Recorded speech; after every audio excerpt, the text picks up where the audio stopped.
is our second day in Madrid, and we are currently walking around this classic neighborhood here.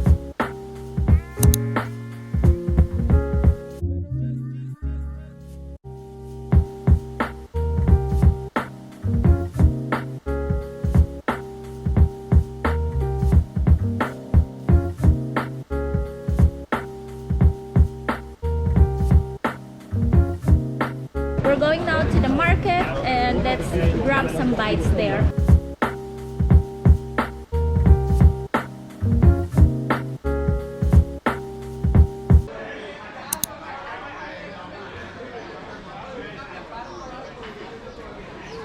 Empanada, also empanada. It has no prices. Empanadas, and now I'm just looking for a fresh juice.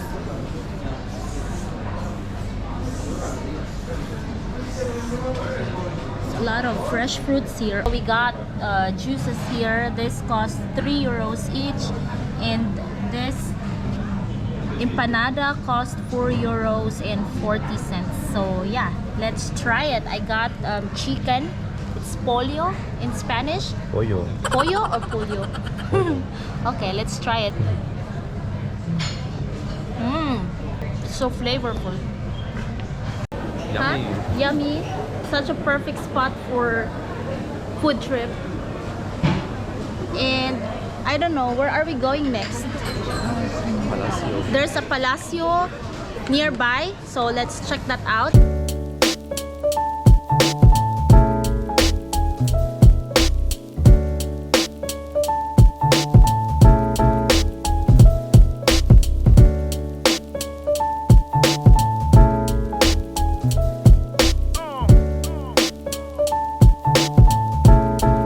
To be honest guys, I don't really have high expectations coming here. We just wanted to skip the weather in Germany, and I'm so blown away with what I'm seeing here. The architectures, the old buildings, so beautiful. And I'm so happy that we chose Madrid. We were like choosing between Prague, Paris in English, Paris in German, and there's a viewpoint here.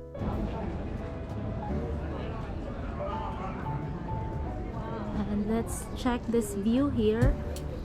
So here you got all those autumn vibes, fall colors. What do you have for snacks? I got castanya. Sarap. Yes, if you go to Madrid, you have to prepare two things.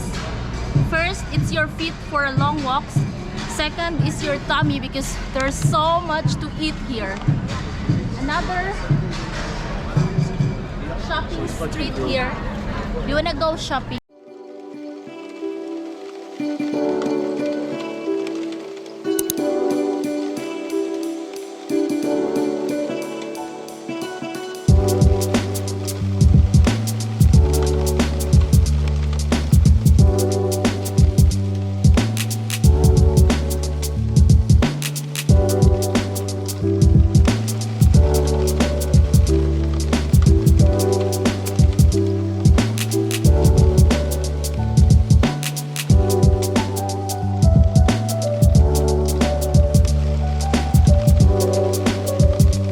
Banco de España,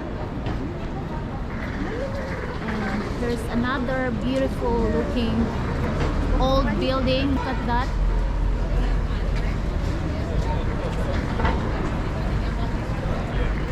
So beautiful.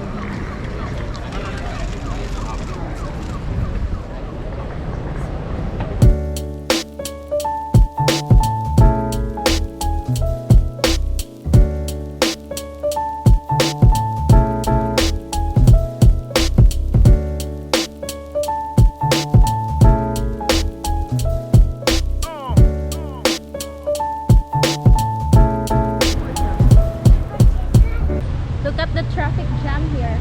But at the back of me, is another impressive building. It's really nice. Like everywhere you look, there's really impressive buildings everywhere, which I really love about Madrid. We actually don't have any plans after here. I don't know where to go next. We're just gonna walk and find random spots. Let's see. Nice.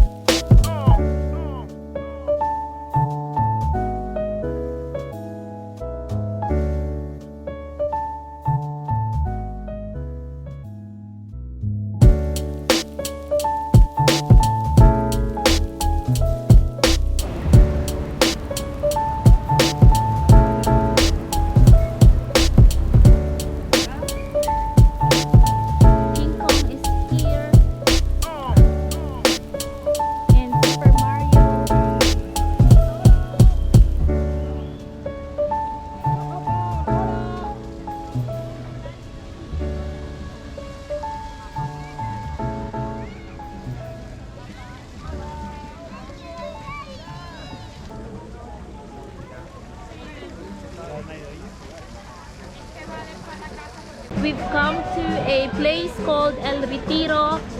It's a leisure park. It's so huge, and there's also a lake here. So nice, but also really crowded. Lots of mascots, and yeah, it's good for children here, right? Really lots of people here. Oh my god. A lot of fish here. Look at that, guys. And they are so huge. So here's the lake.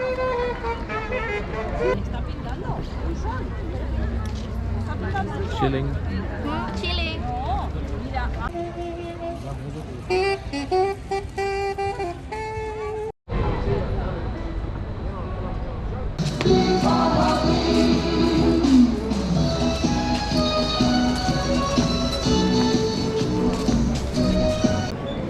It's time to eat again, and we are on our way to a Filipino restaurant.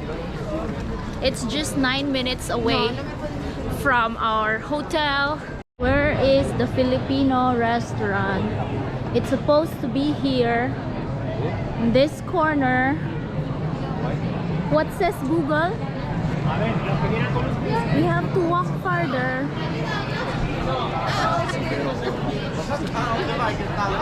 Found it, guys. So it's Arco Pinoy. Let's check their menu. They are not only serving Filipino dish, but they also have something like pad thai, you know. They also have paella, tapas. But I came here for this. There's ginataang lang kare-kare sisig, yes. So let's get inside. Mango salad for a starter. Try it. It costs 12 euros and 90 cents. Is it good? How do you rate it? 10 out of 10? 9. 9. Ah, you like it, huh? Yes. And I got lechon kawali with the rice. It's included, and it's like a gravy sauce, and it cost 12 euros and 90 cents.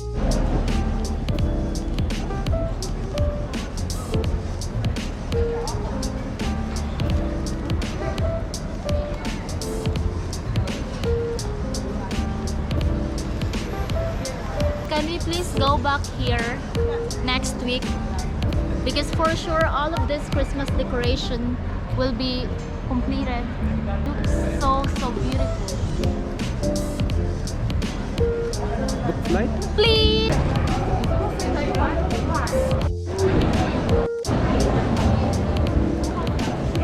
Today we walked 25,273 steps.